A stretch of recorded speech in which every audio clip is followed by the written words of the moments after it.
تعلیم و تربیت اور والدین اور اساتذہ کا کردار۔ میں یہ چاہوں گا کہ سب سے پہلے اہمیت علم پر تھوڑی سی روشنی ڈالوں۔ جب تک ہم اس کی افادیت اور اس کی اہمیت سے آگاہ نہ ہوں، صحیح معنوں میں تعلیم حاصل نہیں کر سکتے۔ قرآن میں رب العزت فرما رہا ہے کہ میں نے اولاً سب سے پہلے قلم بنایا۔ اب اس سے علم کی اہمیت کا اندازہ ہو سکتا ہے، اس سے تحریر شدہ کتب کا اندازہ ہو سکتا ہے، اس سے تحریر کردہ علوم کا اندازہ ہو سکتا ہے کہ رب العزت نے جو چیزیں بنائی ہیں ان میں پہلے قلم بنایا۔ دوسری بات، جب رسول اللہ صلی اللہ علیہ وسلم پر سلسلہ وحی شروع ہوا تو پہلی وحی بھی تھی اقرا، پڑھنے کے بارے میں۔ اس سے آپ اندازہ لگا سکتے ہیں کہ علم کی اللہ کے ہاں کیا اہمیت ہے اور کیا قدر و منزلت ہے۔ پروردگار عالم نے علم کو نور قرار دیا کہ علم نور ہے، روشنی ہے، علم کو ہدایت قرار دیا۔ پھر فرمایا ہم علم والوں کو فضیلت دیتے ہیں، علم والوں کے درجے بلند کرتے ہیں۔ ہر علم والے پر ایک علم والا ہے، علم والے ہی مجھ سے زیادہ ڈرنے والے۔ یہ پروردگار عالم فضیلت علمی آپ کو سمجھا رہے ہیں تاکہ آپ کو پتہ لگے کہ اس کی اہمیت کیا ہے۔ اس کائنات میں جتنی ترقی ہے، حکمرانی ہے، دنیا میں آسائشیں اور سہولتیں ہیں اور نفع ہے، اس میں جو آپ کو فضیلت ملے گی وہ بدولت علم ملے گی۔ رسول اللہ صلی اللہ علیہ وسلم کا اس بارے میں فرمان ہے کہ جو طلب علم میں نکلے وہ مجاہد ہے، وہ جہاد پہ نکلا ہے، اور جہاد کی فضیلت اسلام میں سب جانتے ہیں۔ اور پھر ایک اور فرمان مبارک ہے، جو طلب علم میں مارا جائے وہ شہید ہے، جو طلب علم میں مارا جائے وہ شہید ہے، اور طالب علم کی دوات کی روشنائی شہید کے خون سے افضل ہے، شہید کے خون سے افضل ہے۔ اس سے آپ اندازہ کر سکتے ہیں کہ علم کی اہمیت کیا ہے۔ بہت بڑے استاد دنیا میں ابن سینا، طب کے سب سے بڑے استاد، جتنا آج دنیا میں طب پھیلا ہے اس میں بہت بڑا حصہ ابن سینا کا ہے۔ جب ان کا وقت مرگ آیا اور نزع کے عالم میں تھے تو اپنے شاگرد سے فرمانے لگے کہ یہ طاق میں جو کتاب رکھی ہے یہ اٹھا لا۔ شاگرد نے کہا ہے استاد تم تو مرنے لگے ہو، کلمہ پڑھو کلمہ، اب کتابوں کا تمہیں کیا کرنا ہے؟ تو فرمایا تو کتاب تو اٹھا کے لا۔ جب وہ کتاب اٹھا کے لایا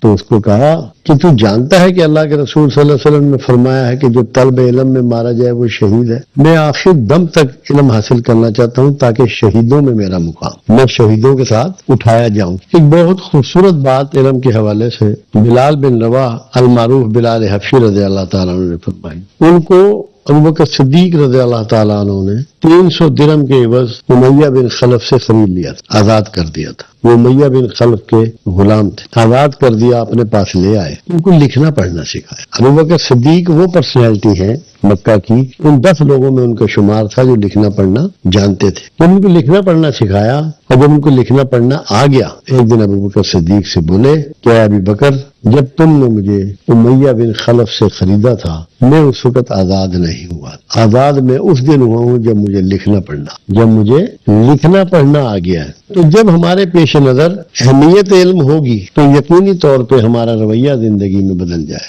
آپ خود دیکھیے رسالت مآب صلی اللہ علیہ وسلم فرما رہے ہیں کہ کفر کے قریب ترین 2 چیزیں ہیں، کفر کے قریب ترین 2 چیزیں ہیں، ایک جہالت اور ایک غربت۔ تو جو طلب علم میں نکلتا ہے وہ بنیادی طور پر دونوں چیزوں کے دور کرنے کی صحیح کرتا ہے، اور اگر صحیح معنی میں وہ علم حاصل کر لے، اپنے گھر سے، اپنے معاشرے سے، اپنے ملک سے جہالت بھی دور کر سکتا ہے اور پھر غربت بھی دور کر سکتا ہے۔ آپ اس وقت دنیا بھر کی اگر ریشو اٹھائیں، اہل مغرب کے ممالک ہیں جہاں تعلیم کی پرسنٹیج 98، 97، 99 اور بعض ممالک میں 100% تک ہے، اس کے مطابق اگر آپ ناپیں اور تولیں اور دیکھیں اور میزانیاں بنائیں تو ان کے ہاں غربت بھی اسی ریشو سے کم ہوئی ہے، کیونکہ ایک پڑھا لکھا شخص، ایک تعلیم یافتہ شخص یقیناً ایک جاہل سے بہتر ہو۔ قرآن نے اس کو کہا نا کہ اندھار آنکھوں والے برابر نہیں ہو سکتے، جاہل اور عالم برابر نہیں ہو سکتے۔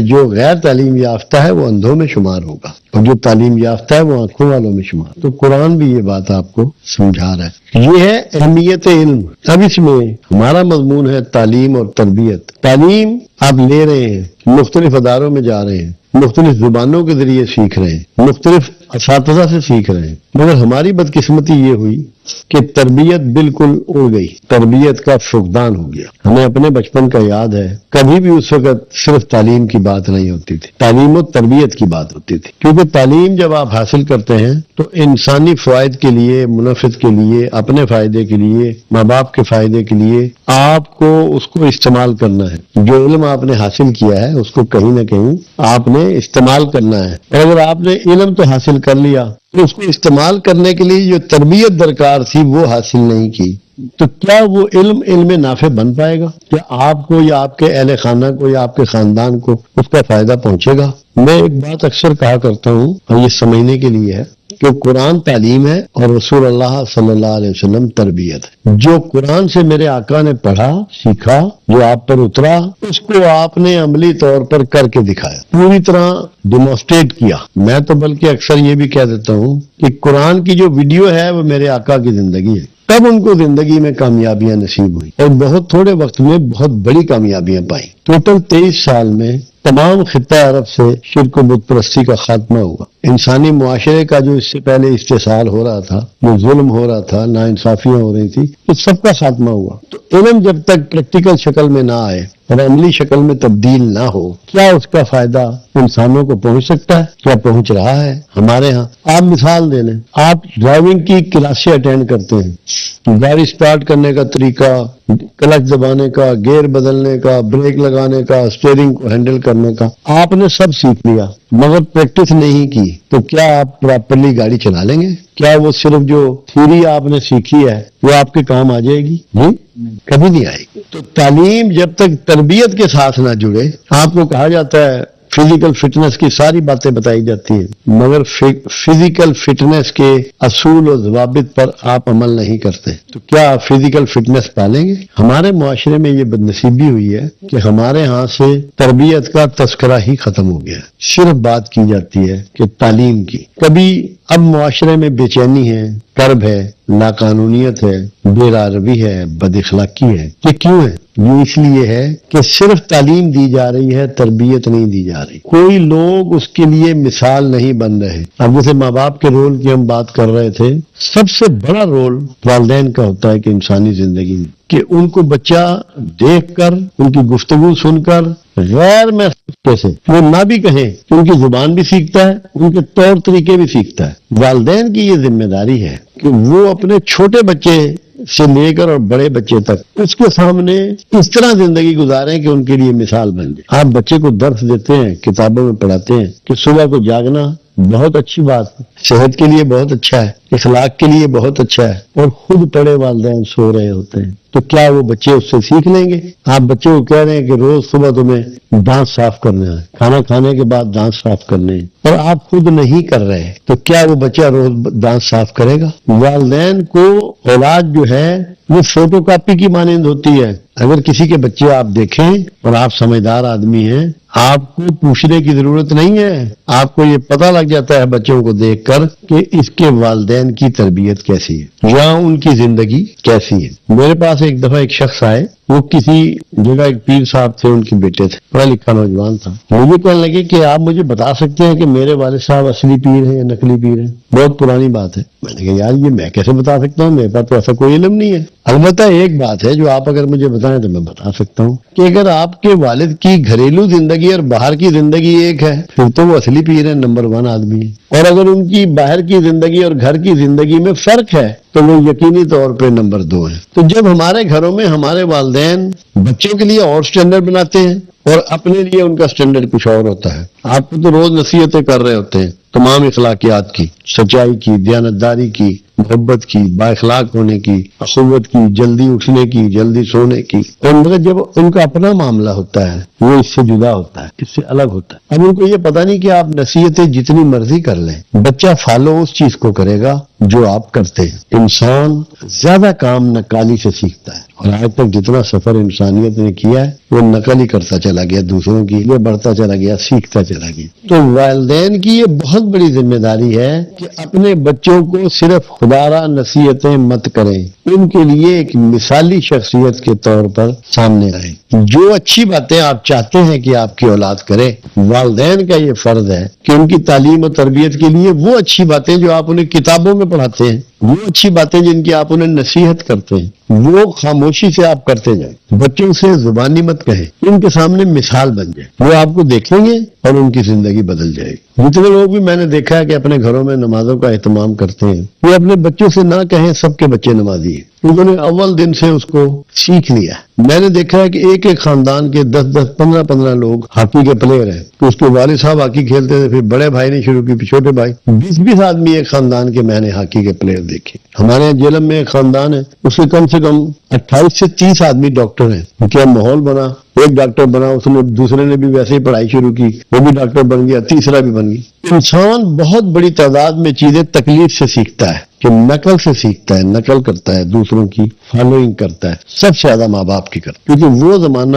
جب اس کو استاد میسر نہیں ہوتا، باہر کا ماحول میسر نہیں ہوتا، مسجد کا خطیب میسر نہیں ہوتا، قرآن پڑھانے والا امام میسر نہیں ہوتا، وہ والدین کے ساتھ گزرتا ہے۔ اور ویسے بھی کسی بھی انسان کا جو میکسیمم وقت ہے وہ گھر میں گزرتا ہے، والدین کے ساتھ گزرتا ہے۔ تو والدین جب تک اپنے آپ کو مثال نہیں بنائیں گے، لوگ ان کی تربیت نہیں ہو سکتی۔ خوبصورت باتیں کر لیں، نصیحتیں کر لیں، نصیحتوں کی کتابیں دے دیں، اقوال زرعی دے دیں، اس سے بات نہیں بنے گی۔ تو والدین کی یہ ذمہ داری ہے کہ وہ اگر اپنے بچوں کو بہتر تربیت دینا چاہتے ہیں، بہتر تعلیم دینا چاہتے ہیں، زندگی میں کامیاب اور بہتر مقام پہ دیکھنا چاہتے ہیں، اپنے آپ کو بدلیں، اپنی سونے کی، جاگنے کی، کھانے کی، پہننے کی، گفتگو کی، لوگوں کے ساتھ بیہیویئر کی، ڈیلنگ کی، ساری چیزوں کو کنٹرول کریں کہ ان کے بچے ان کو دیکھ کر سیکھ رہے ہیں اور غیر محسوس طریقے سے ان کی عادات کو اپنا رہے ہیں۔ اور اگر جو والدین ایسا نہیں کریں گے، سارے زمانے میں اپنی اولاد کی شکایتیں کرتی پھریں، انہیں کوئی تبدیلی نہیں آئے گی۔ تو علم کے ساتھ ساتھ ماحول میسر کرنا ہے گھر والوں نے طالب علم۔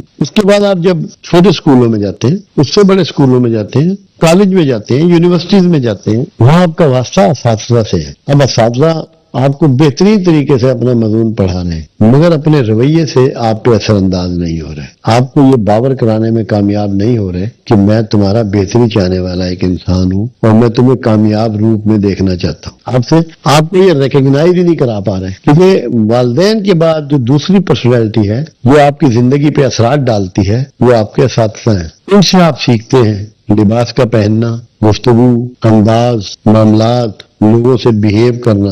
اساتذہ کا یہ ڈیوٹی ہے نمبر 1 کہ وہ جو بھی سبجیکٹ پڑھا رہے ہیں اس کی ہوم ورک بہت زیادہ کریں، اتنی بھرپور تیاری کریں کہ انہیں کسی اپنے شاگرد کے سوال کے آگے شرمندہ نہ ہونا پڑے۔ جب تک کہ اساتذہ اپنا ہوم ورک نہیں کریں گے اور محنت کر کے اپنا لیکچر پراپرلی تیار کر کے نہیں لائیں گے، اپنی کلاس میں مکمل تیاری کے ساتھ نہیں آئیں گے، ایک تو وہ طلباء کو جو کچھ انہیں دینا ہے وہ نہیں دے پائیں گے، اور اگر کچھ ذہین طلباء بیٹھے ہیں جن کے اندر بہت سے سوالات ابھرتے ہیں، بہت سی کوئریز ابھرتی ہیں، ان کو وہ کسی کو مطمئن نہیں کر پائیں۔ اور کوئی استاد جو اپنے طالب علموں کو مطمئن نہ کر پائے، انہیں یہ احساس نہ دلا دے کہ ہمارا استاد ہم سے سپیریئر ہے، بھرپور ہے علم میں، وہ ان سے عزت نہیں کروا سکتے۔ بچے اس کو فالو نہیں کریں، اس کی پیروی نہیں کریں، اس کی وہ فرما برداری نہیں کریں گے جو ایک استاد کی ایک طالب علم کو کرنی چاہیے۔ تو اساتذہ کے لیے یہ ضروری ہے کہ وہ اپنے سبجیکٹ کی پوری تیاری رکھیں۔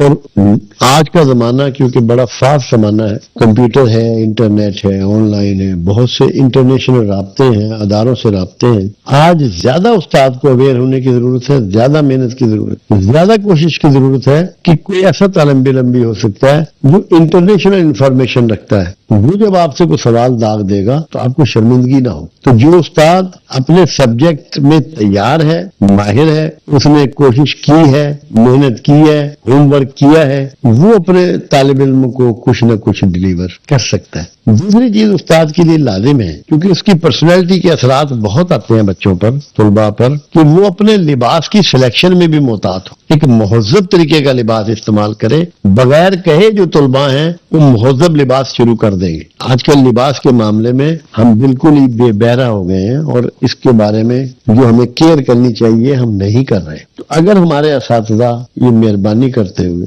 اپنے لباس کی سلیکشن کا بھی خیال کریں. اور یہ خاموش وہ راستہ ہے جس سے طلباء کو ایک علم ٹرانسفر کیا جائے. اس میں گفتگو اور بولنے کی ضرورت نہیں ہے اساتذہ کی. اس لیے سے بھی وہ پھر ہمارے ہاں ایک بڑی بدنصیبی ہے، جو ہم سے عمر میں کم ہو، عہدے میں کم ہو، ہم اس سے گفتگو میں مراتب کا خیال نہیں رکھتے کہ جو ایک انسان کو ایک اکائی کے ساتھ ایک خاص عزت کے بیہیویئر کے ساتھ ہمیں ملنا چاہیے، وہ ہم نہیں کرتے. میں بہت سے اداروں میں میرا جانے کا اتفاق ہوتا ہے تو چھوٹے جو عہدیدار ہوتے ہیں یا استادوں کے طالب علم ہوتے ہیں، وہ ان سے تو کر کے بات کرتے ہیں. ہر اکائی قابل عزت ہے، قابل احترام ہے. جس طریقے سے آپ کسی بڑے سے بات کرتے ہیں، اپنے چھوٹے سے بھی اتنی ہی عزت سے بات کریں، تاکہ وہ چھوٹا اپنے آپ کو ایلیویٹڈ محسوس کرے. اس کو پتہ لگے کہ میں کسی ایک معزز شہری ہوں، معزز انسان ہوں، قابل احترام ہوں. تو احترام کی فضا ضرور پیدا کرنی ہے. جتنی احترام کی فضا پیدا کریں گے، ہماری تعلیم و تربیت بہتر ہو جائے گی. کیونکہ کوئی بھی انسان جب یہ سمجھتا ہے کہ میں محترم ہوں تو پھر اس احترام کو قائم رکھنے کی کوشش کرتا ہے. عزت کا ایک اصول دیا گیا کائنات میں کہ اگر تم چاہتے ہو کہ زمانے میں تمہاری عزت ہو تو سب سے پہلے اپنی عزت خود کرو. کوئی ایسی حرکت مت کرو کہ کوئی تمہیں ذلیل کرے، تذلیل کرے، تمہاری بے عزتی کرے. رسول اللہ صلی اللہ علیہ وسلم کا اس پر ایک فرمان مبارک موجود ہے کہ کیا ہو گیا لوگوں کو کہ اپنے والدین کو گالیاں بکتے ہیں، برا بھلا کہتے ہیں. یا رسول اللہ صلی اللہ علیہ وسلم، کیا ایسے لوگ بھی موجود ہیں؟ کیا ایسا ممکن ہے؟ فرمایا جو لوگ کسی کے والدین کو برا بھلا کہتے ہیں وہ اصل میں اپنے ہی والدین کو برا بھلا کہتے ہیں، کیونکہ اس کے بدلے میں پھر ان کے والدین کو برا بھلا کہا جاتا ہے. اساتذہ کا یہ فرض ہے کہ وہ طلباء کو پوری طرح احترام کے ساتھ ڈیل کرے تاکہ طلباء کی عزت نفس کسی شکل میں بھی مجروح نہ ہو، اور ان کے سامنے وقت کی پابندی کرے. ہمارے ہاں اکثر و بیشتر، میں تو نہیں پڑھتا، بہت پرانا زمانہ گزر گیا، جو ٹیچر دیر سے آتے تھے بچے ان کو ہوٹ کر لیا کرتے. وقت کی پابندی کریں. وقت کی پابندی کرنے والے اساتذہ کو ایک ٹریننگ کا بہت بڑا حصہ ہے طلباء کو یہ دینے کے بتانے کے لیے کہ وقت کتنا اہم ہے، اس کی کتنی ضرورت ہے. لازم ہے کہ وقت کی پابندی کی جائے. جو اساتذہ وقت کی پابندی کرتے ہیں ان کے طالب علم بہتر بھی ہوتے ہیں اور ان کی زیادہ عزت کرتے ہیں، کیونکہ مثال بننا ہے. علم کے دو میجر سورس ہیں، ایک وہ جو آپ سنتے ہیں اور ایک وہ جو آپ دیکھتے ہیں. آپ سن تو رہے ہیں، بہت اچھا لیکچر ہے، بڑی اچھی گفتگو ہے، بڑی مدلل گفتگو آپ کے اساتذہ کر رہے ہیں، مگر اس ساری گفتگو کے ساتھ ان کا کردار میچ نہیں کر رہا. آپ کے والدین کا کردار اس گفتگو کے ساتھ میچ نہیں کر رہا. آپ کبھی بھی بھرپور علم حاصل نہیں کر پائیں گے. معلومات تو آپ کو مل جائے گی، تربیت سے آپ محروم رہ جائیں گے. تو تعلیم و تربیت آپ کے مکمل علم کا نام ہے. جو معلومات آپ کو ملتی ہے تربیت کے ذریعے وہ آپ کو قابل عمل اس کا ہونا پروف کیا جاتا ہے. اور رسول اللہ صلی اللہ علیہ وسلم نے یہی کیا. مشاہدے کی اہمیت اتنی ہے کہ ابراہیم خلیل اللہ جیسے عظیم المرتبت پیغمبر اسلام نے اللہ سے کہا کہ مجھے مشاہدہ کرواؤ کہ آپ کیسے تمام جانداروں کو جب وہ مر جائیں گے، ان کی ہڈیاں بسیدہ ہو جائیں گی، کیسے اکٹھا کریں گے اور کیسے ان کو دوبارہ زندہ کریں گے. تو اللہ رب العزت نے ابراہیم خلیل اللہ کو ایسا کر کے دکھایا. بہت تفصیلی بات ہے. کیوں؟ ابراہیم خلیل اللہ کو یقین تھا، وہ صحائف ابراہیم میں پڑھتے تھے، ان کو بھروسہ تھا، مگر اپنے ایمان میں اضافہ چاہتے کہ ان کا کانفیڈنس اتنا بڑھ جائے کہ کہیں بھی ان کا اعتماد متزلزل نہ ہو. تو مشاہدہ وہ طاقت ہے جو آپ کے علم اور ایمان کو بڑھانے کے لیے ضروری ہے، اور وہ تربیت کی شکل میں ہے کہ جو کچھ آپ کو پڑھایا جا رہا ہے، جو کچھ آپ کو بتایا جا رہا ہے، وہ کر کے بھی دکھایا جائے، آپ کے مشاہدے میں ڈال دیا جائے. اب میں آپ سے سارا دن کہتا رہوں کہ لوگوں سے محبت کرو، ان کی عزت کرو، اور جب میرا معاملہ لوگوں سے آئے تو نہ محبت کا رویہ ہو نہ عزت کا ہو، وہ علم جھوٹا علم کہلائے گا اور کبھی بھی وہ نفع نہیں دے گا جو ایک بھرپور اور مکمل علم آپ کو نفع دے سکتا ہے. یہ تعلیم و تربیت جو ہے نا، اس کے بغیر آپ مکمل نہیں ہو سکتے. دنیا میں آپ دیکھیں کتنی ورک شاپ کی جاتی ہے، ہر کام کی وہ تربیت کے لیے کی جاتی ہے. جب اولمپک میں جانا ہو، ایشین گیم میں جانا ہو، ملکی لیول پہ گیم ہو، کتنی کیمپنگ کی جاتی ہے. ہاکی، فٹ بال، کرکٹ، اس کے لیے کیمپ نہیں لگائے جاتے، وہ تربیت سے گزارا جاتا ہے.